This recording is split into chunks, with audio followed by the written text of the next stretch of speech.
기본적으로 명상을 과학적으로 연구하는 것을 그냥 편의상 과학 명상이다 이렇게 말씀을 드린다면 철학적인 토대는 심신 이원론을 이제 말씀드릴 수가 있을 것 같아요. 심신 이원론은 몸과 마음이 서로 분리되어 있다고 보는 그런 관점이고, 이런 관점이 18세기부터 시작된 자연과학이 인간을 보는 관점이었습니다. 현대의학도 기본적으로는 심신 이원론을 토대로 하고 있습니다. 그러나 이제 그 전부터 우리 조상들은 몸과 마음을 분리된 존재보다는 서로 밀접하게 영향을 미치는 연결되어 있는 존재로 보는 이제 그런 관점들이 훨씬 세트랬습니다. 소위 인류가 과학이라는 자연과학을 토대로 해서 과학이라는 연구 방법으로 세상과 인간을 이해하기 전까지 말이죠.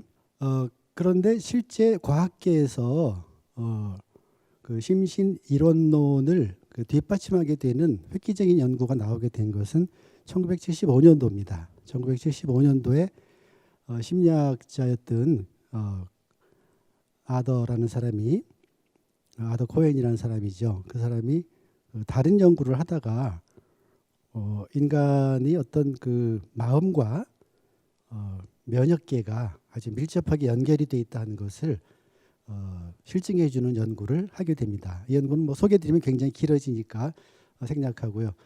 그 연구를 기점으로 해서 사이코 뉴로 이뮤놀로지라는 학문이 성립하게 됩니다. 여기서 보는 것처럼 사이코는 정신이라는 뜻이죠. 뉴로는 신경 또는 뇌라는 뜻이 될 거고, 이뮨 시스템은 우리 몸의 그 자동 방어 체계입니다. 그래서 전통적으로 심신 이원론의 관점에서는 이뮨 시스템 같은 그런 그 자동 방어 체계나 자율신경계가 컨트롤하고 있는 우리 그 구조물이라든가 신체 구조물이라든가 신체 시스템들은 인간이 마음대로 할 수 없는, 즉 마음으로 할 수 없는, 마음과는 무관하게 자동으로 움직이는 시스템이라는 관점을 가지고 있었는데, 이게 마음의 문제가 뇌 신경을 통해서 몸의 문제와 직접 연결이 되어 있다는 것을 보여주는 연구를 토대로 해서 생긴 학문입니다. 그래서 굉장히 센세이션을 일으키게 되고, 의학 분야에서는 소위 그 심신의학이라는 새로운 분야를 성립하게 만드는 과학적인 토대가 되는 그런 흐름에서 나타난 것입니다. 금방 곧이어서 신경계통뿐 아니라 호르몬계통도 여기에 중요한 역할을 한다. 그래서 사이코뉴로 엔도 이뮤놀로지라는 학문으로 성립이 됐죠. 아마 이 분야에서는 첨단을 달리고 있는 이제 그런 학문 분야라고 볼 수가 있을 것 같습니다. 그 외에 명상을 또 과학적으로 연구하게 된 사회적 배경도 간단하게 소개할 수 있는데요. 감염성 질환, 소위 전염병이라고 부르는 이런 것들이 상당히 과거에 비해서 감소했고, 거기에 비하면 이제 생활습관, 건강하지 않은 생활습관이 계속 누적돼서 생기는 소위 만성 질환들이 훨씬 더 많은 그 발생 빈도를 나타나게 되는 식으로 질병의 분포가 바뀌게 되었습니다. 물론 선진국을 중심으로 하는 얘기가 되겠죠. 그 다음에 심리행동 장애도 굉장히 보편적인 현상으로 만연하게 되었습니다. 그 외에 사람들이 이제 어느 정도 물질적인 성취를 이룬 걸 토대로 해서 물질적인 어떤 것보다는 이 마음의 행복이라든가 웰빙, 잘 사는 것, 이런 것들에 대한 관심이 증가하면서 명상이라는 것이 이런 이 배경에서 생겨나는 문제들이나 사회적인 욕구, 이런 것들을 해결하는 데 도움이 될 수 있지 않을까 해서, 사실 과학 명상은 의료 명상에서부터 시작을 하게 됩니다. 전체적으로 봐서 명상에 대한 과학적 연구의 흐름은 크게 세 덩어리로 나눠볼 수 있는데, 첫째는 2차 대전 이후에서부터 70년대까지의 연구입니다. 이때는 미국의 인도의 마헤시 같은 그런 소위 요기들을 통해서 초월 명상이라고 번역한 트랜센덴탈 메디테이션이라는 것이 소개가 되고, 이것에 대한 관심이 굉장히 많아지게 됩니다. 뒤에 나옵니다만은 허버트 벤슨 같은 분이 이 초월 명상을 통해서 그동안 불가능하다고 여겼던 그런 체온 조절이라든가 또는 혈압 조절이라든가 이런 자율신경계에 의해서 나타나는 생리 반응들을 이 요가나 명상을 하는 사람들이 수의적으로 조절할 수 있더라 하는 그런 사례들을 보면서 이것을 과학적으로 과학의 방법을 엄격하게 적용해서 연구하기 시작했습니다. 그래서 꽤 많은 연구들이 나오고 지금도 이 초월 명상에 관한 연구들이 간간히 나오고 있습니다. 제가 EBS코라는 데이터베이스로 검색을 해보니까 1968년도부터 시작해서 2017년까지 한 450편 정도가 이렇게 나옵니다. 근데 70년대 넘어서면서는 이제 마인드풀리스라는 컨셉을 중심으로 하는 연구들이 굉장히 많이 나타나게 됩니다. 이렇게 마인드풀리스 중심의 연구가 나타나게 된 데에는 존 카바진이라고 부르는 지금 매사추세츠 의과대학의 석좌 교수로 계시는데 뒤에 소개해드리겠습니다. 이분 영향이 굉장히 컸는데요. 이베스코 데이터베이스에서 마인드풀리스로 검색을 하면 79년부터 2014년 사이에 3,000편 정도 논문이 나옵니다. 그런데 이걸 다시 2017년까지 잘라서 보면은 5,800편, 그러니까 한 6,000편 정도 나오죠. 그러면 2014년에서 2017년 사이에 3년을 더 검색 기간을 늘렸더니 무려 2,000편 이상, 거의 3,000편 정도 증가한 걸 볼 수 있어요. 이건 무슨 얘기냐면은 아주 최근 들어서 마인드풀리스에 관한 과학적인 연구가 폭발적으로 증가했다는 것들을 보여주는 데이터지요. 그리고 이제 2000년도를 넘어서면서부터는 소위 그 불교에서는 사무량심수련이라고 부르는 이 자비명상에 대한 연구들이 굉장히 빠르게 증가하게 됩니다. 그래서 1985년부터 2017년 사이에 185편밖에 안 되던 그런 연구가 2001년부터 해서 2017년까지 하면은 172편으로 넘어갑니다. 이게 아마 최근 2년을 더 집어넣으면은 수백 편이 더 나와 있을 겁니다. 조금 그 개인적으로 정확하지 않은 경험입니다만은 지금으로부터 한 7, 8년 전에 제가 그 우리 대학에서 명상 공부하는 우리 대학원생들하고 우리가 앞으로 그 세계적인 연구를 하려면은 자비명상 연구가 제일 좋은 주제가 되겠다. 그래서 자비명상 연구가 얼마나 이루어지고 있는가를 같은 데이터베이스에서 찾아본 적이 있습니다. 그때 10편밖에 안 나오더라고요.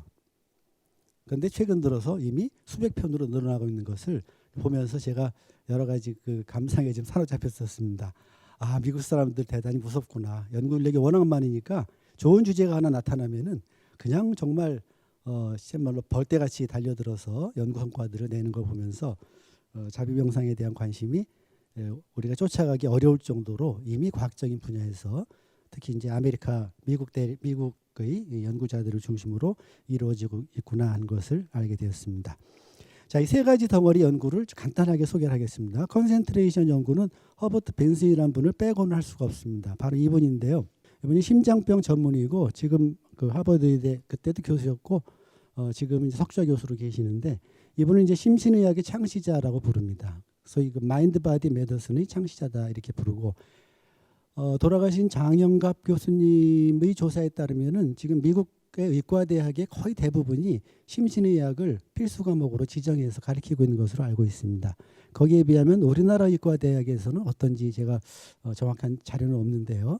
아마 작년 재작년에 의사분들 중심으로 명상의학회가 생기고 그래서 조금씩 늘어나고 있는 게 아닌가 이제 그런 추측은 해봅니다.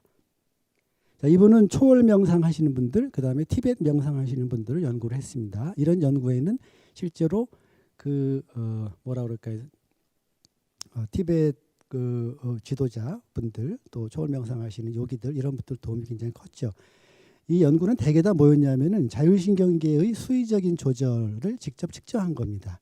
그러니까 체온이라든가 혈압 같은 것들을 이 명상을 오래 하신 분들이 자기 의도나 의지로 다 조절할 수 있는지 하는 것을 아주 잘 그 통제된 상황에서 측정을 해가지고 그동안 의료계에서 수의적 조절이 불가능하다고 여겼던 그런 자율신경계 반응들조차 명상이라는 것을 통해서 조절할 수 있구나 하는 그런 이제 증거를 보여준 거죠. 그래서 75년도에 릴렉세이션 리스판스라는 그런 제목으로 책을 내고 84년도에는 Beyond Relaxation Response라는 제목으로 책을 냅니다. Beyond Relaxation Response는 우리나라에도 과학명상법이라는 것으로 출간이 되어 있습니다. 여기에 이 연구들을 좀 대중들이 쉽게 이해할 수 있도록 정리해서 발표를 했는데 이런 그 책들이 뭐 400만 부, 500만 부 이렇게 팔리면서 이제 그 일반인들에게도 명상이라는 것이 과학적인 효과가 있구나 하는 것을 받아들이게 되는 그런 그 명상의 과학적인 컨셉을 보급하는 데에도 굉장히 그 많은 기여를 하신 분입니다. 이분은 이제 이런 걸 통해 가지고 당신이 이름을 릴렉세이션 리스판스라고 이름 붙인 그런 그 프로그램을 만들어서 만성 질환자들을 대상으로 쓰고 있는데 릴렉세이션 리스판스라는 개념도 중요하고 그런 개념을 토대로 하는 일종의 보완 대체적 치료법으로다 만든 프로그램도 굉장히 중요합니다. 그래서 지금 미국 의료계에서는 이 릴렉세이션 리스판스라는 프로그램이 굉장히 널리 쓰이고 있고 우리나라의 의사분들도 이 프로그램을 배우기 위해서 미국에 연수를 갔다 오신 분들이 꽤 많이 있습니다.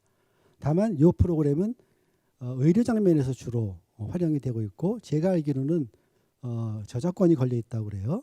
그래서 그런지 일반인들용이나 또는 그 심리장애를 가진 사람들 또 뭐 상담이 필요한 분들 이런 분들용으로는 거의 알려져 있지는 않습니다. 이번 프로그램의 핵심은 만트라 명상을 이용하는 것입니다. 만트라는 아마 여기 계신 분들은 되게 아시겠죠. 단음절이나 혹은 한 문장짜리 그 소리를 직접 내는 이제 그런 명상법이죠. 이 만트라 명상에다가 그 신념 효과라고 부르는 그래서 지금 믿음 효과죠. 믿음 효과 이 두 가지를 치료 메커니즘으로 하는 프로그램을 만들었는데 이분이 이름 붙인 신념 효과라는 것이 과거에는 의료계에서는 플라시보 이펙트라고 그래서 위약 효과라고 번역을 했던 것입니다. 이 위약은 뭐냐면은 실제 물질 자체는 몸에 미치는 영향이 없는 그런 물질인데도 그 물질을 섭취하는 사람이 이 물질을 내가 섭취하면은 어떤 효과가 있을 것이라고 믿으면 믿을수록 실제 그런 효과가 나타나는 현상을 얘기를 합니다. 그래서 전통적인 의학계에서는 이게 굉장히 골치 아픈 현상이었어요. 왜냐하면은 밀가루로 이렇게 약처럼 만들어서 설탕 코팅을 해서 이거 수면제예요 하고 드리면은 사실상 수면 효과를 일으키는 성분 하나도 없잖아요. 그런데도 그거를 믿고 먹는 분들은 잠이 잘 온다고 얘기를 한단 말이죠. 그래서 신약을 개발할 때도 이게 위약 효과가 플러스 알파가 되기 때문에 위약 처치한 집단과 새로 개발한 집단을 비교해서 뚜렷한 차이가 있을 때 그 약이 정말 효과가 있다. 이렇게 얘기할 정도로 좀 골치가 아픈 현상이었거든요. 그런데 허버트 벤슨은 이거를 새롭게 해석을 한 거죠. 그 믿음이라는 것이 순전히 정신적인 문제인데 그것이 약효라는 신체적인 증상의 완화로 나타난다면은 이것이야말로 몸과 마음이 따로 떨어져 있지 않고 특히 마음이 몸에 영향을 미친다는 것을 보여주는 그런 효과로 해석을 한 거죠. 그래서 이것을 가짜약 효과다 이렇게 부르지 않고 신념 효과고 이것이 바로 심신의학을 아주 강력하게 뒷받침하는 아주 보편적인 현상이다 이렇게 봤던 거죠. 그다음에 이제 70년대 이후로부터 이루어지고 있는 마인드풀니스에 관한 연구는 카바진을 빼고 얘기할 수가 없습니다. 이분은 아마 제가 알기로 여기서도 한번 우리나라에 와서 강연을 하신 걸로 알고 있는데요. 이분은 분자생물학자입니다. 그래서 본래 20대부터 그 요가라든가 명상이라든가 이런 것에 굉장히 관심이 많았다고 그래요. 그런데 아무튼 그 매사추세츠 의과대학에 취업을 해가지고 거기서 이제 연구를 하고 그랬었는데 이분이 거기서 그 의사들이 더 이상 치료할 것이 없다. 당시 의학으로는 그런 소위 그 말기 이 만성 질환자들 이분들을 위한 프로그램으로 이 스트레스 감소 및 이완 프로그램이라는 걸 개발합니다. 그래서 스트레스 리덕션 앤드 릴렉세이션 프로그램 이렇게 이름을 붙였는데 이 프로그램이 나중에 개명이 돼서 여러분들도 아마 되게 아실 거예요. 지금은 MBSR이라는 그런 프로그램으로 이제 발전하게 되는 거죠. 그래서 그리고 이 프로그램을 1990년도에 Full Catastrophe Living 완전 재앙스러운 삶 뭐 이런 뜻이죠. 우리나라에는 그 마음 챙김과 자기 치유라는 책으로 번역이 돼서 나와 있습니다. 이 책을 이제 번역해서 출간하고 이 책이 굉장히 크게 널리 알려지고 또 큰 TV 방송국에 가서 이걸 소개하고 이러면서 MBSR이 이제 세계적인 프로그램으로 알려졌고 더 중요한 것은 뭐냐면은 이 마음 챙김이라는 개념은 릴렉세이션 리스판스라는 개념이 순전히 신체 반응 중심의 개념이라면 마인드풀니스라는 개념은 굉장히 심리적인 개념이에요. 그래서 금방 많은 심리학자들이 관심을 갖고 연구를 시작하게 됩니다. 그러면서 심리학 내에서 마인드풀니스는 이미 아주 그 2000년대 이후로는 가장 핫한 그런 주제로 떠오를 정도로 이 심리학 또 심리치료 이런 분야에 영향을 많이 미친 거죠. 결국 이분은 이제 마음챙김을 개념화하고 또 마음챙김을 기반으로 하는 프로그램 MBSR을 개발을 했습니다. 말기 만성질환자 대상으로 처음엔 개발했던 거고요. 그리고 본인도 이 프로그램이 소위 세라바단 보디스트, 그 초전 불교라고 그러나요? 초전 불교를 토대로 만드는 거다 하고 밝히고 있습니다. 이 MBSR 프로그램은 파생 프로그램들이 굉장히 많습니다. 그래서 섭식장애용 프로그램이라든가 인간관계 개선용 프로그램이라든가 이런 많은 파생 프로그램들을 만들어내고 그중에 가장 유명한 프로그램은 MBCT라는 프로그램입니다. Mindfulness Based Cognitive Therapy라고 그러는데 마음챙김 기반의 인지 치료 프로그램이다. 그래서 우울증 재발 방지용 프로그램으로 나와 있는데요. 그 프로그램은 심리치료 분야에서는 가장 널리 알려져 있는. 그리고 MBSR은 의료계에서 개발된 거기 때문에 그것보다는 MBCT는 심리치료계에서 MBCT를 훨씬 더 많이 쓰고 있습니다. 자, 마인드풀니스는 그래서 실제로 측정할 수 있는 하나의 심리적 개념으로 자리를 딱 잡고 있습니다. 그래서 심리학계에서 받아들이는 이 개념 정의를 살펴보면은 개념적으로는 순수한 주의다 이렇게 얘기를 합니다. 이게 마음챙김을 어텐션으로 정의하고 있다는 것에 우리가 주목을 하면은 명상을 조금 과학적인 방식으로 이해하는데 굉장히 중요한 그런 징검다리가 됩니다. 그 다음에 실제 그러면 마음챙김을 어떻게 하는 거냐에 관한 정의도 카바치노의 정의가 제일 널리 쓰입니다. 지금 이 순간의 내적 경험에 대한 의도적이고 비판단적인 주의 그리고 그 결과로 알아차림 이렇게 정의를 했죠. 그러니까 마인드풀니스라는 것을 어떻게 하는 거냐 그러면은 지금 이 순간의 내적 경험에 의도적으로 주의를 기울이는 거다. 그러면 그것을 알게 된다. 이런 식으로 돼서 이런 식으로 더 훈련하시면 그게 현대적인 의미의 마음챙김 훈련이 되는 겁니다. 그 다음에 마음챙김과 마음챙김 명상이라는 용어 여러분들이 앞으로 글이나 이런 것들을 이렇게 보다 보면은 이 두 용어를 혼동하시게 되는데 사실 이 혼동은 학계에서도 이미 혼동이 많이 일어나고 있어서 좀 골치가 아픈 문제이긴 합니다. 왜냐하면은 마음챙김 명상이라는 것은 대개 명상을 연구하는 과학계에서는 윗바사나와 거의 동의어로 쓰고 있습니다. 통찰 명상을 그냥 마음챙김 명상이라고 불러요. 그러면 윗바사나라는 것은 굉장히 오랜 전통이기 때문에 그전에는 그것에 대한 우리말이나 영어 번역어가 없었느냐 하면 있었습니다.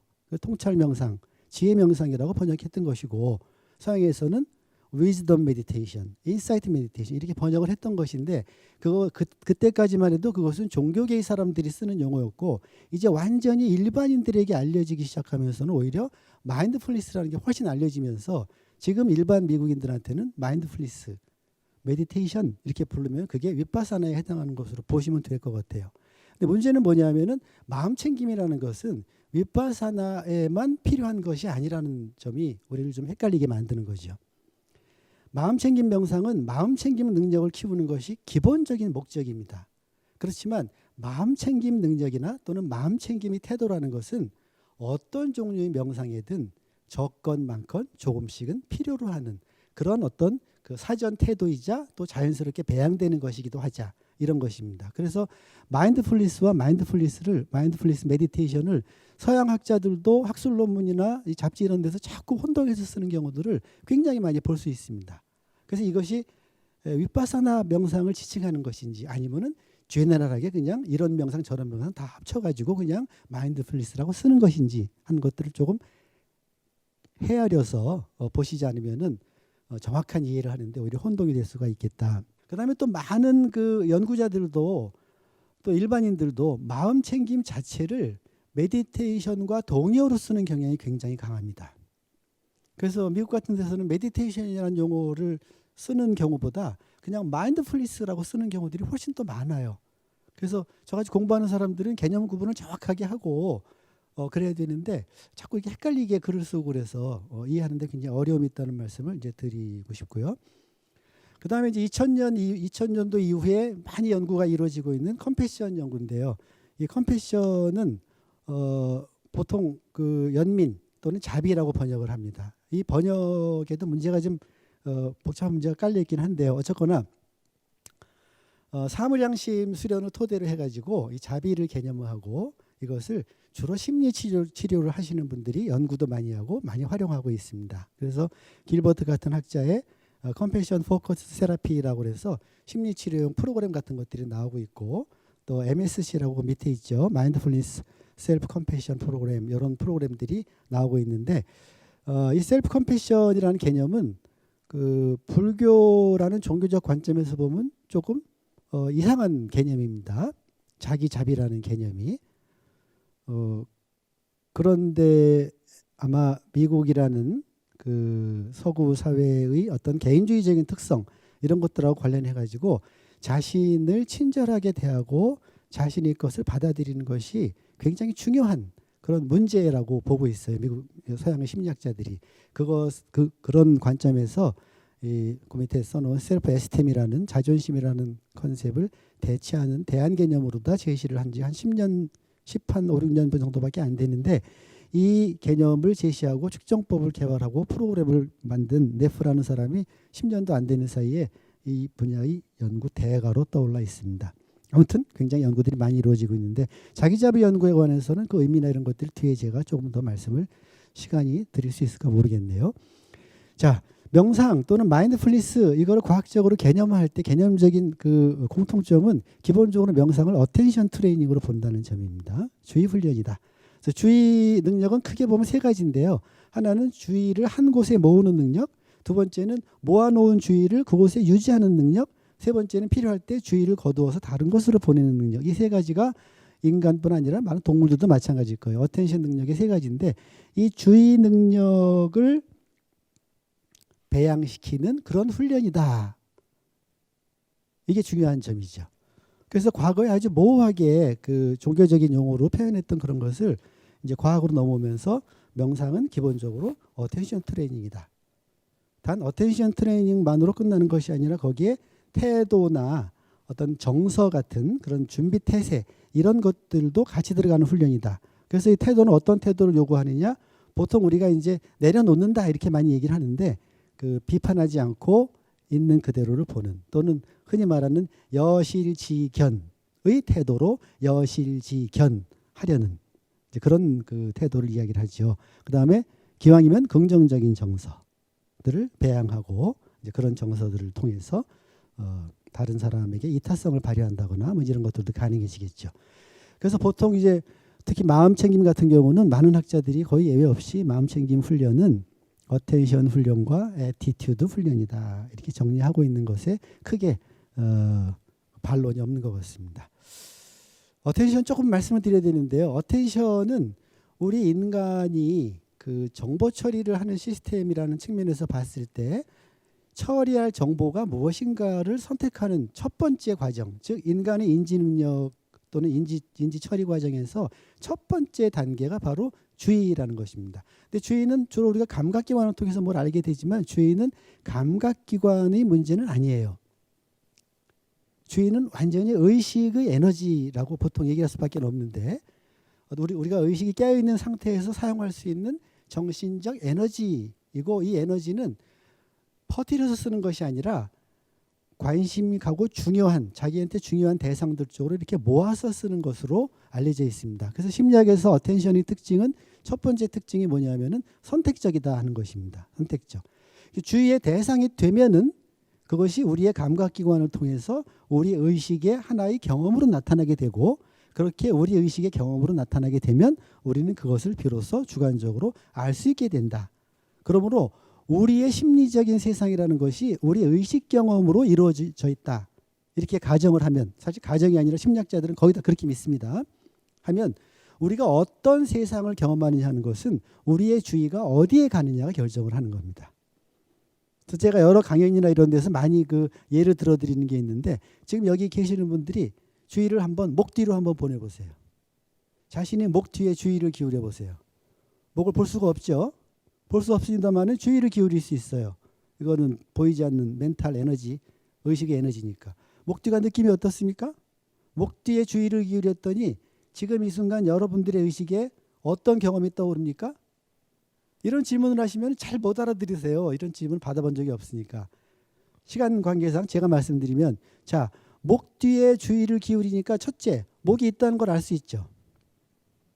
그렇잖아요. 얼마나 큰 암입니까? 목은 어머니 뱃속에 있을 때부터 존재하고 있던 지금까지 그런 소위 객관적으로 존재하고 있는 물리적인 실체이지만 그것에 주의가 가기 전까지는 우리는 그것이 있다는 걸 몰랐고 조금 더 주의를 기울이시면은 목이 뻣뻣하다, 부드럽다, 차갑다 이런 그 옷과 만나는 부위의 느낌들, 또 목 주변에 흐르는 공기의 흐름 이런 느낌들 같은, 즉 목이라는 실체의 존재와 그 실체가 가지고 있는 지금 이 순간의 여러 가지 특징들을 우리가 알 수 있게 되는 겁니다. 그래서 주의라는 것은 의식의 첫 번째 기능인 아는 기능을 가능하게 하는 첫 번째 프로세스가 되는 거죠. 바로 명상이 바로 가장 기본이 되는 이런 그 주의를 기울이는 훈련이다, 이런 얘기죠. 근데 왜 이거 훈련해야 되냐면 주의가 마음대로 안 되기 때문에 그렇습니다. 마치 우리가 그동안 자율신경계의 통제를 받는 기관이나 시스템들을 우리 마음대로 할 수 없었다 이렇게 믿었던 것처럼 상당히 우리 마음대로 안 되는 부분이 있어요. 자동적으로 다니는 부분이 있습니다. 그렇지만 주의는 아주 특이하게도 우리가 마음만 먹으면은 어느 정도는 우리 의도에 따라서, 즉 수의적으로 조절할 수 있는 부분이 있습니다. 바로 이렇게 수의적으로 조절할 수 있는 부분이 있기 때문에 저는 이 주의 그리고 신체 활동으로서의 호흡, 이 두 가지를 반자동이다 이제 이렇게 표현을 하고 말씀을 드리는데요. 자, 그다음에 마지막으로 의도적으로 주의를 유지하고 기울이고 이탈시키는 능력은 굉장히 중요한 능력이다 하는 것입니다. 이것은 세속적인 성공에도 너무나 중요한 능력입니다. 거꾸로 생각해 보면은 거의 예외가 있을 수 있겠죠. 거의 많은 그 심리 행동 장애들은 보편적으로 이 어텐션의 결손 문제를 가지고 있습니다. 즉 주의 능력에 문제가 생긴다는 것은 정신질환이라는 것하고 굉장히 밀접한 관계가 있다는 거죠. 뿐 아니라 주의 능력을 개발하고 제대로 잘 활용하는 능력은 우리 삶에서 굉장히 중요한 능력이다, 이렇게 말씀을 드릴 수가 있습니다. 자, 태도 명상이 가지고 있는 중요한 개념하에서 태도 요소는 기본적으로 있는 그대로를 알아차리려고 그러는 건데, 있는 그대로 알아차리는 것도 굉장히 어렵습니다. 왜냐하면 우리의 그 뇌에 저장이 되어 있다고 가정하는 기존 지식 체계, 이것이 매 순간 새롭게 우리가 주의를 기울이는 대상들을 있는 그대로 보지 못하게 만듭니다. 어떻게 보게 만드느냐? 이 지식 체계를 통해서 보게 만들어요. 이 지식 체계에 맞도록 왜곡해서 보도록 만듭니다. 그래서 이 지식 체계의 작용을 끊어버리고 그야말로 순수하게 주의 자체만으로 나타나는 내적 경험을 있는 그대로 알아차리려는 그런 태도를 굉장히 중요한 그 명상 수련의 요소로 삼게 되는 거죠. 그 외에 자신을 포함해서 다른 사람들에게 기본적으로 따뜻하고 친절한 그런 그 태도와 정서를 계속 배양하는 그런 부분도 명상에는 공통적으로 들어있는 부분이다, 이렇게 볼 수 있을 것 같고요. 자, 그러면은 명상의 효과를 간단하게 정리를 하고 이제 과학적인 연구의 예를 몇 가지 들어드리려고 합니다. 지금까지 명상에 대한 엄청나게 많은 연구 결과들을 총체적으로 정리해서 보면은 신체적인 건강 효과, 그래서 만성질환 대부분, 그리고 많은 행동의학적인 장애들에 다 효과가 있다 하는 것입니다. 단 이때 지금까지 연구 결과에서 내릴 수 있는 결론은 뭐냐면 완전한 치료 효과라는 것은 아닌 것 같다. 그러나 이런 만성질환이나 행동장애들에 대해서는 상당한 치료 효과가 있는 것 같고, 만성질환을 갖고 있는 사람들이 만성질환 때문에 겪게 되는 굉장한 불행감과 고통과 괴로움, 이런 것들을 덜어주고, 만성질환이라는 게 의미가 그렇거든요. 만성질환이 왜 만성질환이냐면은 치료라는 개념을 들이대기가 어려웠기 때문에 그래요. 감염성 질환은 이 감염물을 제거하거나 감염물을 활성화를 억제시키면은 바로 증상이 회복돼 버립니다. 그러니까 낫는다, 치료가 된다, 이런 얘기가 가능한데 만성질환은 안 그렇거든요. 그리고 우리가 죽을 때 어떻게 죽는가를 생각해 보면은 상당히 많은 분들은 결국은 병으로 죽는 거죠. 생로병사 이렇게 말씀하신 얘기도 있는 것처럼. 그러니까 그 만성질환자들이 치료라는 개념은 감히 갖다 대기는 어렵지만은 만성질환을 가지고 사는 것 자체가 굉장히 어렵고 힘든 문제인데, 그런 어렵고 힘듦을 도와주는 그런 효과는 이미 확실하게 밝혀져 있다, 이렇게 말씀드릴 수가 있을 것 같습니다. 그래서 이런 신체적 건강 효과에 관련해서 많이 쓰였던 그 프로그램이 아까 말씀드렸던 릴렉세이션 리스판스 프로그램과 MBSR 프로그램이고, 지금 보고된 거로 보면은 북미 지역에서 1200개 이상의 종합병원에서 이런 프로그램들을 의사들이 처방을 하고 있다, 이제 이렇게 보고가 되고 있습니다. 그다음에 심리적인 건강 효과. 심리적인 건강의 반대가 이제 심리 장애 또는 정신 질환이 될 텐데요. 이 정신 질환 분야에 이미 명상을 기반으로 하는 치료법은 하나의 그 흐름으로 완전히 자리를 잡았습니다. 그래서 감정 또 행동과 관련된 문제들을 일으키는 그런 그 대부분의 그 정신 장애 또는 심리 장애들의 소위 그 인지 행동 치료의 제3의 동향이다 이렇게 부릴 정도로 하나의 새로운 파라다임으로 들어와서 활용이 되고 있고요.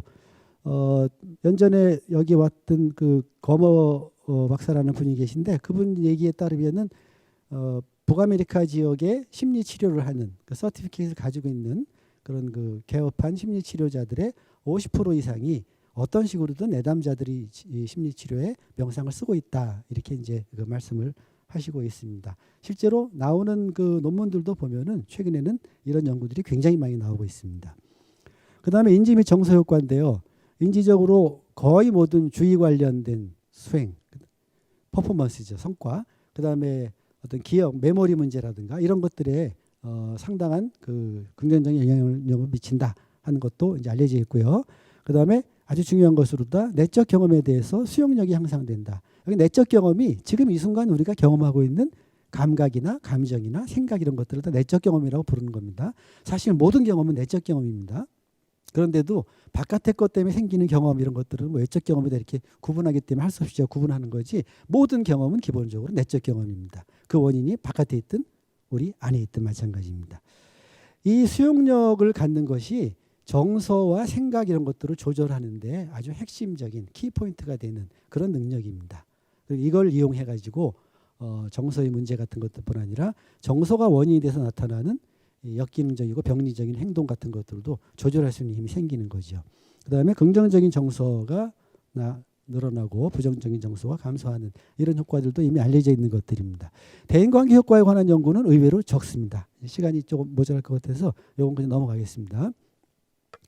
자, 그럼 이제 명상이라는 것이 최종적으로는 뭐 질병의 치유라든지 또는 웰빙이라든지 행복이라든지 이런 게 도움이 된다. 예를 들면 이런 명상을 했더니 행복해졌어.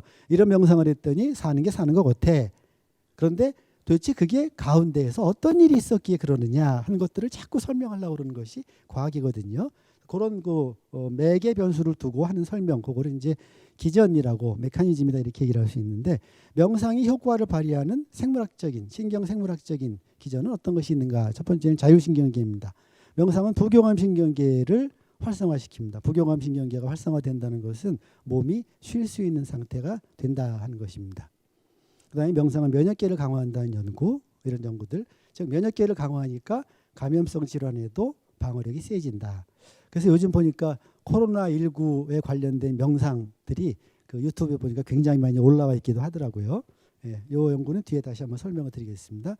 그다음에 뇌파 연구, 50년대, 60년대에는 그 뇌파 연구들이 시작이 됐습니다. 그래서 명상과 알파파 연구가 처음 시작됐어요. 알파파는 여러분들이 눈만 감아도 나타나는 서파입니다. 천천히 나타나는 파예요. 그 다음에 조금 지나서 알파파에 대한 관심이 없어지고 명상과 세타파에 대한 관심이 생겼습니다. 세타파는 잠과 깸 중간 정도에 있을 때 막 잠들려고 그럴 때 나타나는 파가 세타파인데 아마 명상하시면서 깜빡깜빡 졸은 건지 깬 건지 이런 경험을 하셨다면 그때 세타파가 많이 잡히는 그런 상태라고 볼 수 있습니다. 그 다음에 명상과 감마파, 이건 베타파 활동파라고 부르는 베타파보다도 훨씬 더 빠른 파인데요. 굉장히 복잡한 사고 과정이나 작업을 할 때 나타나는 파인데 재미나게도 티베트 장기 명상가들 연구에서 이 감마파가 굉장히 많이 나타난다는 그런 보고가 있습니다. 그러니까 이거는 티베트식 자비 명상은 집중 명상이나 뭐 위파사나 같은 마음 챙김 명상이 비교적 이렇게 마음을 안정시키는 것인데 비해서, 그래서 뇌 활동도 조금 안정시키는 것인데 비해서 자비 명상은 심리적으로는 안정을 시킬 텐데 실제로 뇌 활동은 굉장히 활발하게 이루어지게 하는 그런 독특한 특징을 가지고 있죠. 왜 이런 파동이 일어날까를 설명하는 것도 굉장히 재미있는데 오늘 그 뇌를 찍을 수 있는 장비들이 개발이 되면서 뇌 영상 연구가 나타나게 되는데요. 명상과 뇌 기능 변화, 명상이 뇌의 기능을 바꾼다는 연구들이 굉장히 많습니다. 그리고 시중에 나와 있는 명상과 뇌에 관한 책들도 굉장히 많아요. 여기서 일일이 다 설명드리긴 어렵고 사실은 이런 설명들이 다른 분들이 강연하신 데에도 찾아볼 수 있는 것들이어서 명상을 꾸준히 하는 것이 뇌의 기능에 긍정적인 변화를 일으킨다 하는 것이 하나의 과학적인 사실로 자리를 잡았다 하는 정도 말씀드리고, 그다음에 명상은 심피질의 하향 통제를 강화한다는 것은 우리가 이해하기가 좀 쉬워서 말씀을 드리는데, 심피질은 기본적으로 진화적으로 가장 마지막에 생기는 심피질입니다. 특히 이 전전두피질은 인간의 고등 인지 기능하고 굉장히 관련성이 높은데, 이 전전두피질이 그 피질 밑에 있는 그런 소위 우리의 감정과 굉장히 관련이 있는 변형계의 많은 구조물들을 이 연결망을 가지고 있어요. 그래서 그걸 컨트롤하는데 이 연결망이 굉장히 강화된다는 그런 뜻입니다. 이걸 좀 그냥 일상적인 용어로 하자면은, 명상을 하면은 생각 때문에 생기는 나쁜 감정들을 줄일 수 있다, 또는 명상은 제대로 생각을 함으로써 긍정적인 감정을 키울 수 있다 하는 뇌과학적인 실증 뒷받침하는 연구다. 이 정도 말씀드리는 것으로 넘어가려고 합니다. 그다음에 뇌의 구조적 변화인데요. 뇌의 구조적 변화는 뭐 뇌의 구조가 여기 있던 게 저쪽으로 바뀌고 이런 변화가 아니라, 뇌의 구조물들이 훨씬 건강하고 노화가 덜 되는 그런 현상들을 이제 쭉 밝혀내는 거죠. 수련 시간이 길수록 이런 뇌도나 회백질 밀도가 높다. 또 장기 명상하는 사람들은 뇌도나 감각피질, 전전두피질이 같은 나이에 비해서 훨씬 두텁더라. 이런 건 무슨 얘기냐면, 결국 우리는 뇌고 뭐고 전부 퇴화되고 손상되고 약화돼서 죽지 않겠습니까? 노화와 죽음은 막을 수 없는 건데 이거를 굉장히 지연시킬 수 있다. 이런 연구들은 바로 치매를 어떻게 우리가 좀 지연시킬 수 있을까에 관한 그런 쪽으로 응용이 될 수가 있겠죠. 실제로 응용이 많이 되고 있고요. 뇌의 퇴화를 억제한다 하는 건데, 이런 뇌과학 연구가 갖는 의의는 잠깐 생각해 볼 필요가 있습니다. 뇌과학 연구는 그동안 이제 일반인들에게는, 종교 쪽을 제외한 일반인들에게 명상이라는 게 좀 신비하고 뭔가 추상적이고 알아듣기 어려운 얘기로 자꾸 얘기를 하는데, 그게 아니라 구체적으로 뇌라고 하는 물리적인 실체를 가지고 이야기하고 있다는 점에서 명상을 일반 대중들에게 훨씬 구체적이고 본인과 관련 있는 것으로 여기게 만드는 그런 의미를 갖게 되고, 이제 학문적으로 의미는 명상은 정신활동이거든요. 근데 뇌라는 것은 물질이거든요. 근데 뇌과학 연구하시는 분들이 다 그렇지는 않지만 많은 분들이, 또 일반인들도 많은 분들이 어떻게 생각하시냐면은 뇌의 상태가 우리의 심리적인 상태다, 이렇게 많이 생각하세요. 뇌가 어떤 그래서 뇌를 어떻게 했더니 기분이 나빠지더라, 뇌를 어떻게 했더니 안 먹더라, 뇌를 어떻게 했더니 자살하고 싶어 하더라, 이런 식으로 심리적인 현상의 토대를 자꾸 뇌라는 물질로 환원시켜서 설명하는 데에 굉장히 익숙해져 있습니다. 그런데 명상이 뇌의 구조와 기능을 바꾼다는 것은 거꾸로란 얘기죠. 정신활동이 물리적인 실체에 영향을 미친다는 뜻이거든요. 조금 더 비유를 하면 이런 겁니다. 같은 컴퓨터가 두 대가 있습니다.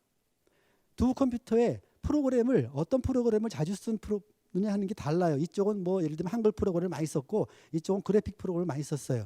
그러면은 이 컴퓨터가 바뀌어집니까? 그렇지 않잖아요.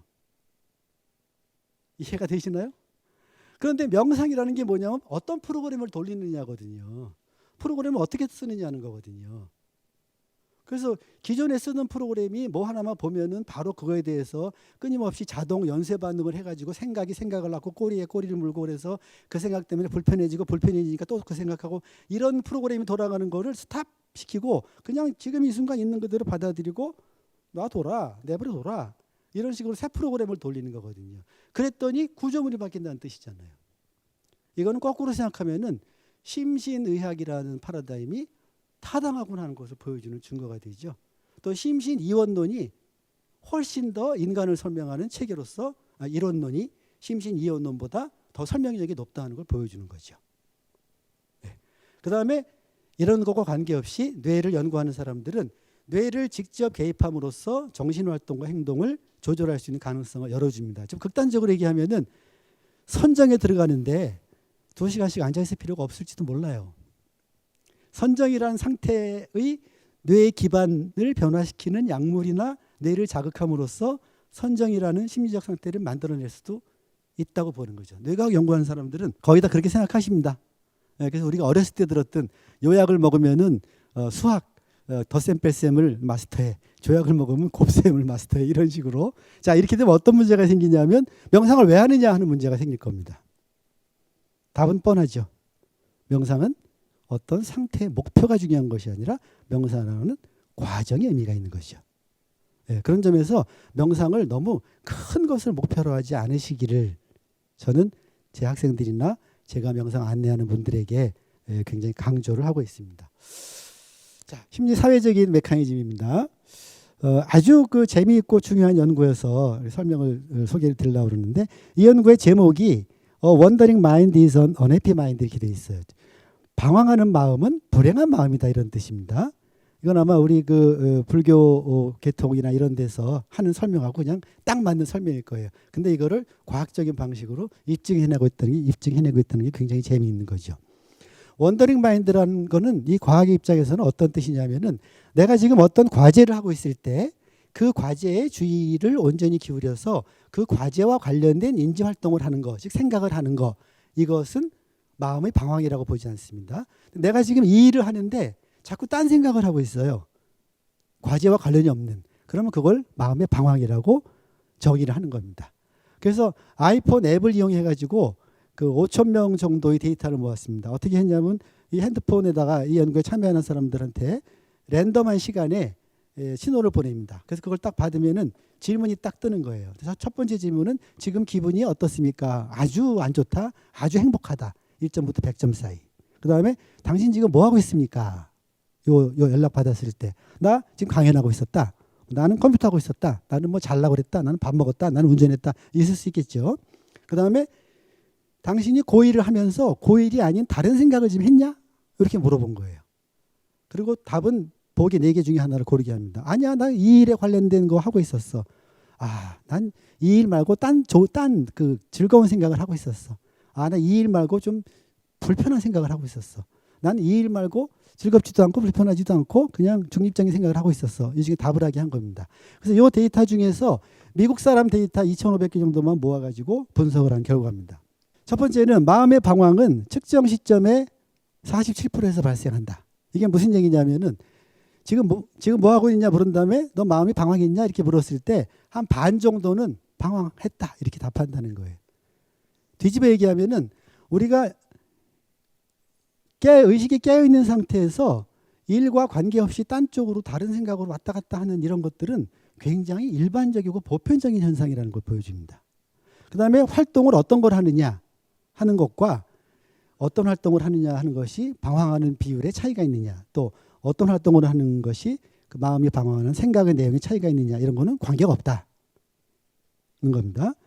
그래서 두 번째는 이제 회귀 분석 결과, 여기 재밌는데 그림으로 보시면은 여기 보시면은 요 크기가 빈도입니다. 빈도. 그리고 가로축은 이게 얼마나 행복하냐 이 정도예요. 요게 한 50% 조금 넘는 거는, 넘는 빈도가 뭐냐면은 나는 방황하지 않았다 하는 거죠. 나는 지금 하고 있는 일에 온전히 하고 있는 일과 관련된 생각을 했다 하는 건데, 요때나 즐거운 딴 생각을 할 때나 행복도가 비슷해요. 그런데 중립적인 딴 생각이나 즐겁지 않은 딴 생각을 하는 것은 훨씬 더 행복도가 떨어집니다. 이거는 그렇게 이해할 수가 있어요. 그런데 이게 재밌는 거죠. 즐거운 생각을 해도 일에 열중하는 것보다 더 행복하지 않다는 거예요. 네, 이게 이제 재밌는 얘기입니다. 그래서 지금 하는 일을 생각하는 것이 나쁜 생각이나 중립적인 생각보다는 훨씬 행복하고, 지금 하고 있는 일을 하는 것이 즐거운 생각을 일부러든 자동적으로든 하는 것하고 거의 뭐 행복의 차이가 없다. 그래서 이 사람은 어떤 얘기를 하냐면, 운전하다가 이 트래픽 잼에 걸렸어요. 운전하다가 그 교통체증에 걸려 있습니다. 이때 많은 사람들이 짜증을 냅니다. 그러면 불편해지죠. 그런데 이때 여기 있지 않고 내가 저기 제주도 같은 데 가서 좀 쉬고 있으면 얼마나 좋을까 이렇게 생각할 수도 있고, 아니고 가만히 있자, 이게 차가 막혀 있는데 왜 막혔을까, 내가 이렇게 늦어지면 어떤 일이 벌어질까, 어떻게 하면 잘 갈 수 있을까, 이렇게 하고 있는 일에 관해서 생각하는 것하고 행복도에 별 차이가 없더라는 그런 얘기죠. 네. 그리고 전체적으로 보면은 지금 하고 있는 일과 나머지 잡생각하는 것들의 평균을 따져보면은 지금 하고 있는 일에 열중해서 주의를 기울이고 그것에 관련된 생각을 하는 것이 훨씬 더 행복에 좋다, 이런 얘기를 할 수가 있게 되는 거죠. 결론적으로 얘기를 하면은 인간의 마음은 기본적으로 방황할 수밖에 없다. 요걸 이제 요즘 인문학에서는 인간의 뇌가 스토리텔링을 한다, 스토리텔러다 이런 식으로 다 표현을 해요. 뇌가 가만히 있어도 계속 뭘 만들어낸다는 거예요. 생각을 그렇듯한 줄거리를 만들어낸다 이렇게 표현하는데 기본이다.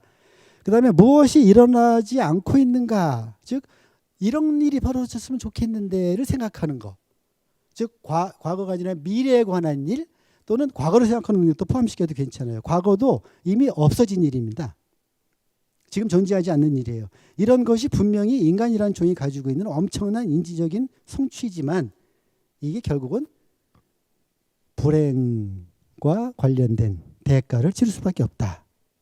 자, 이 정도 얘기를 하면은 이제 명상을 좀 하시는 분들 입장에서는 지금 이 순간에 내가 온전하게 주의를 기울이고 그것을 그대로 있는 그대로 알아차리고 있는 그대로 못 알아차려가지고 자꾸 기존 개념으로 자꾸 그걸 해석하고 특히 나쁜 쪽으로 해석해가지고 생각이 방황하도록 만드는 것을 스탑시키는 것이 얼마나 행복에 중요한가 하는 것을 아주 과학적인 연구로 뒷받침해주고 있는 거다 이렇게 볼 수가 있죠.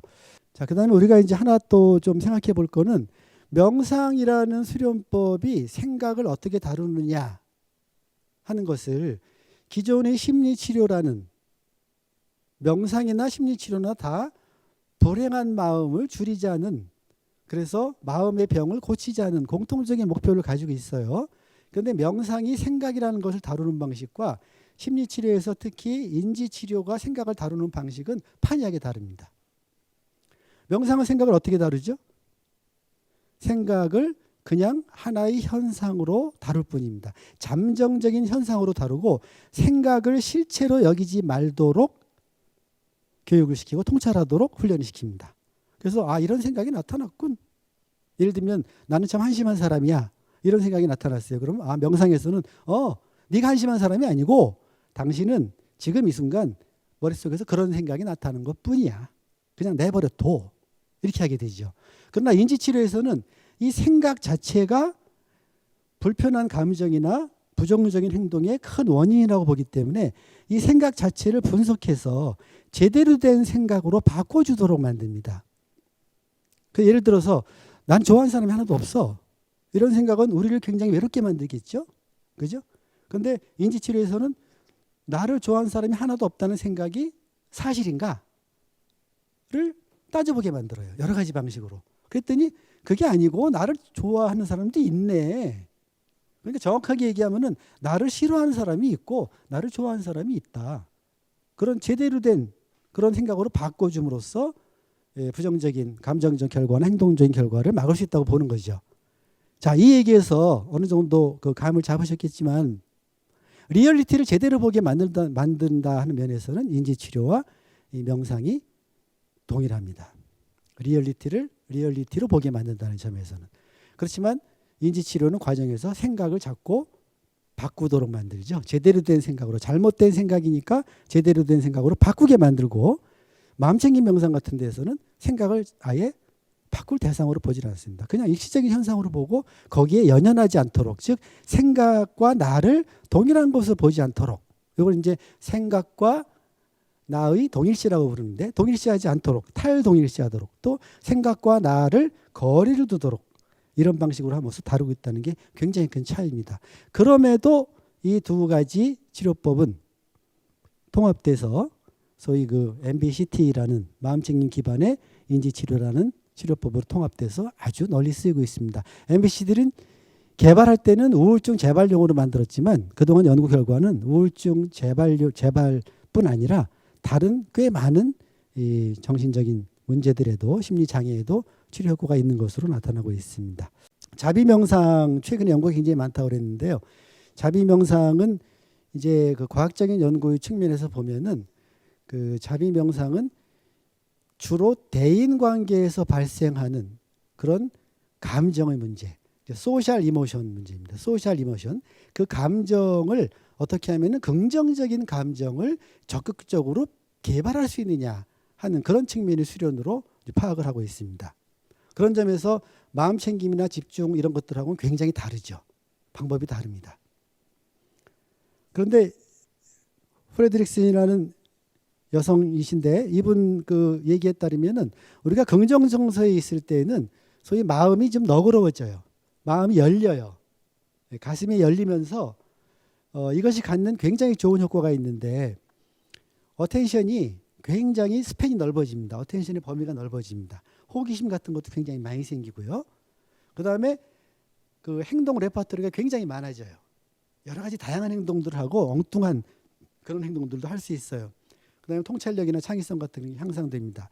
이 긍정 정서가 어떨 때 주로 많으냐 하면은 힘든 일을 다 끝내고 나서 또는 어려운 일을 극복한 이후에 또는 쉬고 있을 때 또는 사랑하는 사람들과 큰 부담 없는 그런 시간을 보내고 있을 때 이럴 때 긍정 정서가 많이 나타나겠죠.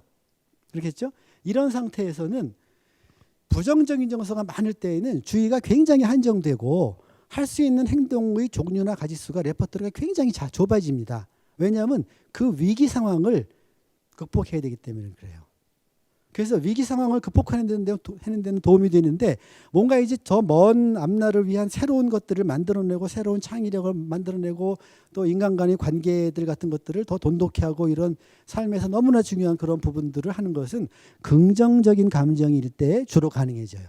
그리고 이런 감정을 자주 경험하면은 그것이 심혈관계 질환도 회복을 촉진하고 전두엽의 비대칭성, 두 반구의 과도한 한쪽 의존성 이런 것도 줄여주고 면역 기능도 향상되고 이런 신체적인 기능도 좋아질 뿐 아니라 심리적으로 회복 탄력성이라든가 행복 같은 것들이 증진되고 심리적으로 성장하는 그런 효과가 있다. 그리고 이런 것들을 많은 연구를 통해서 밝혀냈습니다. 그래서 이분이 이런 연구를 통해서 자비 명상을 하면 긍정정서 경험이 많아지고 이것이 심리적인 자원, 물질적인 자원이 아니라 우리 개인의 심리적인 자원을 증진시키고 그 결과로 삶의 질과 웰빙을 향상시킬 수 있다. 그래서 자비 명상을 해라. 많이 해라. 이제 이런 얘기들을 뒷받침하는 연구 결과들을 내놓고 있는 거죠. 그다음에 이제 자기자비 연구 제가 말씀드렸는데 이 자기자비는 이 네프란 사람이 어떻게 생각했냐면은 보통 그냥 사무량심에서 얘기하는 자비 요건데 요거의 대상을 내가 아닌 다른 사람이나 다른 생명 있는 존재 또는 생명이 없는 모든 존재 이런 식으로 타자가 아니라 자기 자신을 자비의 대상으로 삼는 그런 거라고 이제 얘기를 하면서 실제로 컨셉을 보면은 마음챙김이라든가 이런 것들까지 다 그냥 결합시킨 컨셉이에요. 그래서 기본적으로 핵심적으로 자기자비의 중요한 부분은 자신에 대해서 친절하고 사랑스럽게 대하는 것 이것이 핵심입니다. 그런데 이게 왜 나왔냐 하면은 서구 심리학은 독자적인 셀프를 형성하는 것을 굉장히 중요하게 생각하거든요. 즉 셀프 컨셉을 형성하는 것. 그다음에 셀프 컨셉은 결국 자신에 대한 지식인데 지식과 믿음인데 이게 긍정적이냐 부정적이냐 하는 것을 셀프 에스팀이라고 불러요. 자존감이라고 부릅니다. 그러니까 자존감이라는 거 뭐냐면은 내가 알고 있는 나에 대한 지식이 내가 보기에 긍정적인 거예요. 그게 긍정적일수록 나는 자존감이 높은 거예요. 그리고 많은 발달상의 문제들이 성인 포함해가지고 문제들이 낮은 자존감 때문에 생긴다고 보는 것이 전통적인 서구의 셀프 심리학입니다. 그런데 연구들을 조금 다른 각도에서 다시 분석을 해보니까 셀프 에스팀이 어느 정도 높은 건 좋은데 이게 조금 더 높아서 너무 높으면은 굉장히 고통스럽고 해롭더라는 거예요. 그래서 그거에 대한 대안으로 제시한 컨셉이 이 불교 전통의 사무량심 수련에서 가지고 와서 셀프 에스팀을 한 겁니다. 사실 자비 명상에 관한 연구들에 제가 직접 집계는 안 해봤습니다만 80~90%가 서구에서 특히 미국에서 하는 연구들은 셀프 컴패션에 관한 거예요. 즉 우리 대승에서 이야기하는 그 다른 사람을 향한 이타적인 그런 그 자비에 관한 연구들이 거의 없어요. 그래서 앞으로 이제 사회심리학에서는 이걸 이타성에 관한 연구라고 쓰는데 이런 연구들하고 소위 그 보리심, 보살 이런 컨셉을 가지고 있는 이 대승에서 얘기하는 이타심, 자비심, 한량없는 자비심 이런 것들을 통합할 연구가 필요하겠다고 아주 강하게 생각을 하고 있습니다. 자, 그래서 제가 했던 연구의 하나인데요. 이 자비 확장성, 그다음에 자비 연민 붕괴 이런 개념인데요. 우리 그 다른 사람들을 돌보는 직업을 하시는 분들이 있잖아요. 케어 하시는 분들, 돌보미 직업을 하시는 이분들이 뭐 이제 심리 상담하시는 분들이나 만성 질환자 도와주는 분들 뭐 이런 분들이 대표적일 텐데 이런 분들이 굉장히 소진이 많이 돼요. 심리적으로 신체적으로 탈진이 되는 겁니다. 그래서 이런 현상들을 이제 연민 피로라고도 부르고 자비 피로라고도 부르는데 여기서 이제 연민 붕괴 또는 자비 붕괴라는 그런 컨셉으로 썼는데요. 제가 연구를 해보니까 이거 아주 20분밖에 안 되는 짧은 자비 명상을 시키면서 이 자비 확장성이 낮은 사람들하고 자비 명상 집단, 자비 확장성이 낮은 사람들을 골라서 둘로 나눠 가지고 자비 명상을 시키고 비처치 집단, 처치를 아무것도 안 하는 집단 이렇게 비교해 가지고 연구를 한 건데요. 자비 확장성은 뭐냐면은 자비의 대상이 선천적으로 진화적으로 내가 제일 좋아하는 건 누굴까요? 친인척이에요. 혈족입니다. 우리 그 유교 시스템이나 이런 데서 촌수 따지는 거 있죠. 그거 혈연 관계로 다 거리를 따지는 거거든요. 대단한 거죠. 아마 지금 우리나라는 그 자기 중심성보다 가족 중심성 같은 게 오히려 좀 문제가 되는 나라라고 볼 수도 있을 거예요. 즉 사랑과 친절함과 자비의 대상이 자신 또는 자기 가족. 그런데 실제로 자비 명상이 뭘 하려고 그러는 거냐면 이 자비의 범위를 확장시키려고 그러는 거예요. 잘 모르는 사람들, 우리나라 사람들에만 자비가 아니라 다른 사람들에게도 자비, 나아가서는 미워하는 사람에게도 자비, 생명 있는 동물에게도 자비, 인간 중심성을 벗어나서 이게 어느 정도나 확장되어 있느냐 하는 것을 제가 자비 확장성이라는 것으로 개념화하고 그거를 측정하는 도구를 이제 개발한 거를 활용해 가지고 지표를 만들어서 한 겁니다. 그래 봤더니 두 집단 모두 자비심이나 기부 의도에서는 차이가 없어요. 네. 그런데 기부 행동을 실제로 측정해 보니까 이 비처치 집단은 연민 붕괴라는 게 발생하더라는 거예요. 여기서 연민 붕괴는 뭐냐면은 내가 어느 정도 희생을 하려고 그러는데 희생의 대상이 명확하게 한 사람일 때 내가 희생하는 정도와 사람이 여럿일 때 희생하는 정도가 달라요. 사람이 많아지면은 희생을 좀 덜하게 됩니다. 그거를 연민 붕괴라고 부르는 거예요. 그러니까 짧지만 자비 명상을 시키면은 힘든 어려움을 겪고 있는 애들이 한 명이든 또는 두 명이든 세 명이든 내가 낼 수 있는 만큼 낸다. 이런 그 데이터라고 볼 수가 있겠죠. 물론 허점이 많은 연구긴 합니다만 이런 방식의 연구들을 하고 있다는 예로 말씀을 드렸습니다. 그다음에 심신통합적인 것으로 명상과 면역계에 관한 연구 사례인데요. 이것도 많이 그 다른 분들 강연이나 이런 데서도 인용이 되는 중요한 연구입니다. 이 연구에 참여한 이 블랙번이라는 분이 이분인데 이 연구가 2011년도에 발표가 됐는데 2009년도에 노벨 의학상을 탑니다. 이 세 사람이 같이. 노벨 의학상의 주제가 뭐였냐면은 세포 노화 메커니즘에 관한 연구였어요. 그래서 이분을 포함해 가지고 제이콥슨이 뭐 그다음에 월리스라는 아주 그 지금 그 컨셔스니스 인스티튜트 같은 것들을 만들어 가지고 하고 있는 미국의 아이들 리딩 그룹에 속하는 명상하시는 학자가 있습니다. 그런 분들 다 포함해 가지고 광고를 해 가지고 60명의 그 자원자를 모아서 이 사람들을 반으로 나눴습니다. 반으로 나눠 가지고 한쪽 집단은 이 월리스가 진행하는 그런 그 장소로 오게 해서 거기 합숙을 시키면서 세 달 동안 하루 6시간씩 훈련을 시켰어요. 그 쉬는 시간에도 본인들이 또 수련하려면 하시게 했고 그다음에 나머지 30명은 요거 하는 동안에는 측정만 하고 요거 끝나고 나서 이제 명상 프로그램을 이제 실시를 해주는 그런 식이었습니다. 그리고 실제로 어떤 명상을 했냐면은 자비 명상도 들어가고 집중 명상도 들어가고 마음챙김 명상도 들어가는 그런 복합적인 명상 프로그램을 했어요. 측정을 뭘 했냐면 마음챙김 능력이 얼마나 되나, 삶의 목표가 얼마나 뚜렷한가, 환경 같은 것에 대한 내 주변 환경에 대한 통제감이 얼마나 큰가, 또 신경증, 이 신경증은 스트레스 얼마나 받나 이런 뜻입니다. 면역계 세포의 텔로머라제를 잰 거죠. 이 텔로머라제는 효소인데 그냥 단순하게 말씀드리면 염색체 세포가 분열하면서 짧아지는 것을 막는, 꼬리가 짧아지는 것을 막는 텔로미어라는 꼬리가 짧아지는 것을 막는, 그래서 결국 그 세포의 퇴화를 방지하는 효소라고 보시면 돼요. 그래서 이 효소가 많으면 많을수록 세포의 퇴화가 지연된다. 세포가 더 건강하다. 이렇게 보시면 됩니다. 그래서 이런 틀을 가지고 한 거죠. 명상을 시키면 마음 챙김이 높아지고 삶의 목표도 뚜렷해지고 그래서 긍정적으로는 상황에 대한 통제력이 높아지고 부정적인 측면으로는 그 스트레스를 덜 받게 된다. 이건 부적 상관을 나타내는 겁니다. 그러니까 스트레스를 덜 받게 된다. 통제력이 높아진다. 그런 것이 텔로머라제를 활성화시킨다 이렇게 보는 거죠. 그러니까 보세요. 이 부분은 심리적인 거죠. 심리적이잖아요. 이건 뭐예요? 생리적이죠. 명상을 시켰더니 심리적인 것을 통해서 생리적인 효과가 나타난다. 이런 그 다시 한번 또 심신의학, 심신이론론을 뒷받침한 연구로 볼 수 있고 실제로 이런 모델을 가지고 검증을 해봤더니 실제 그렇더라 하는 겁니다. 마음챙김 명상이 삶의 목표, 통제감, 신경증에 좋은 영향을 미친다 하는 겁니다. 데이터는 그렇게 나왔고요.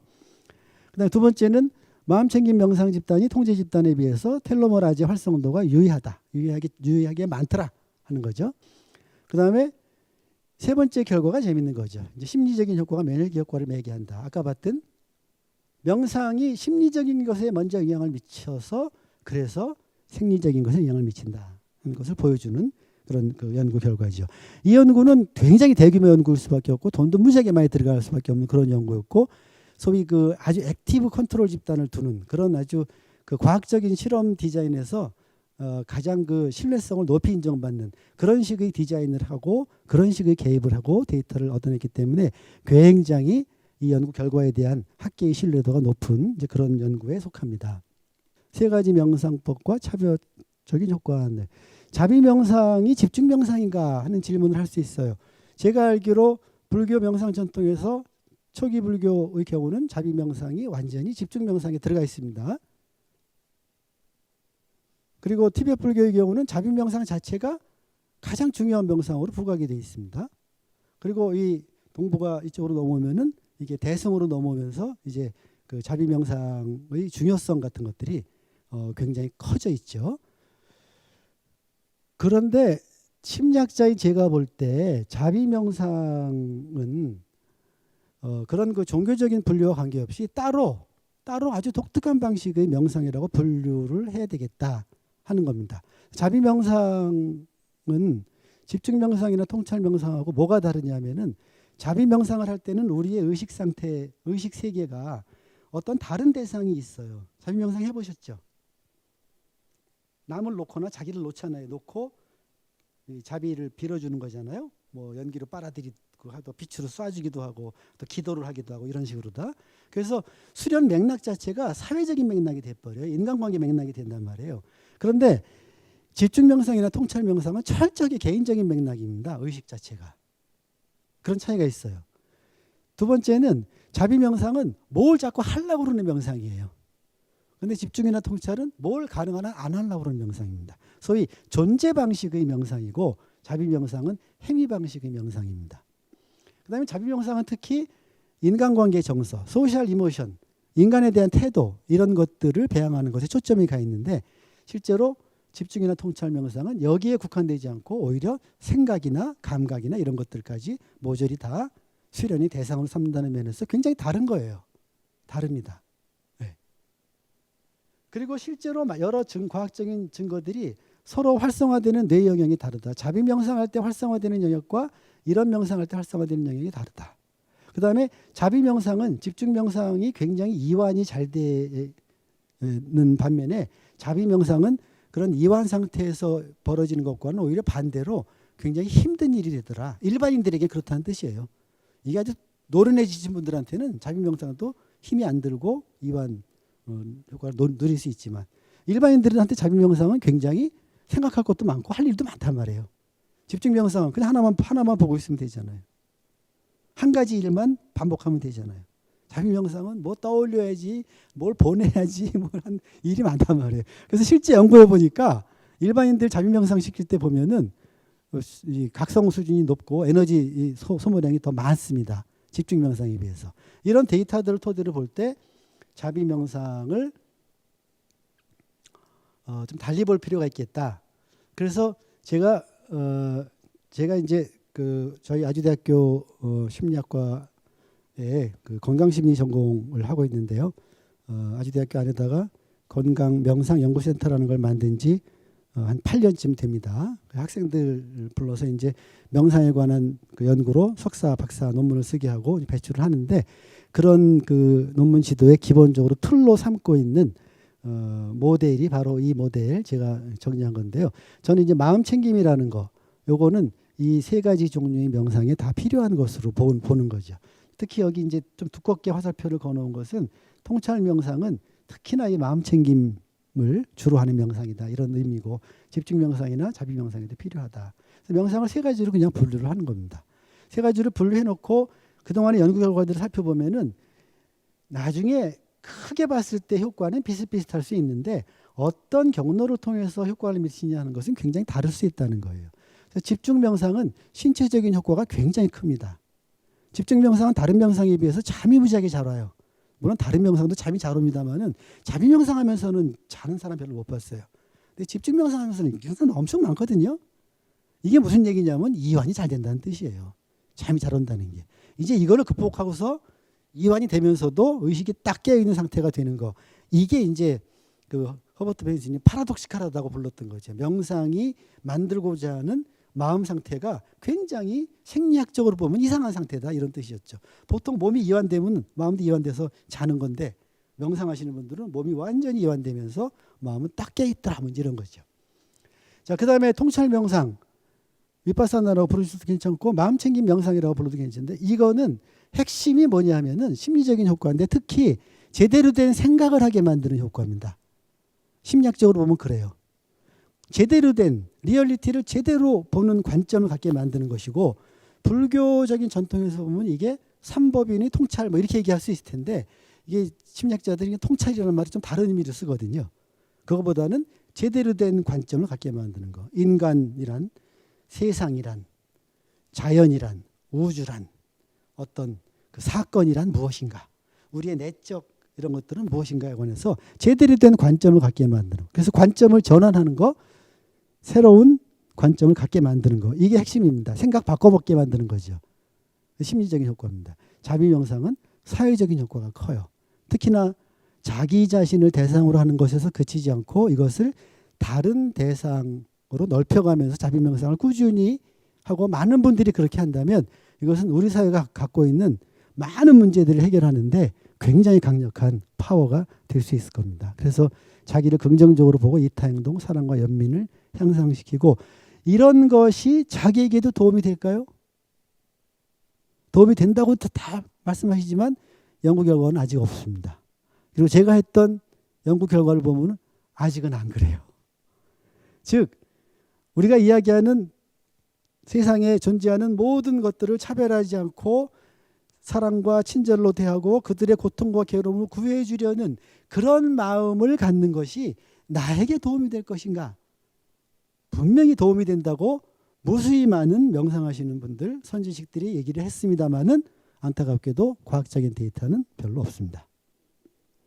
어떤 점에서 명상의 과학은 과학적인 연구를 통해서 명상에 관해서 그동안 많은 직접적인 경험을 하신 분들이 경험하고 기록한 것들이 잘못되었다, 틀렸다 하는 것을 밝히는 것보다는 그렇게 내려오는 명상의 좋은 효과들이 실제 과학이라는 그런 이 시대가 받아들이는 방법으로도 충분히 믿고 받아들일 만하다 하는 것을 밝히는 수준 정도가 아닐까, 아직까지는.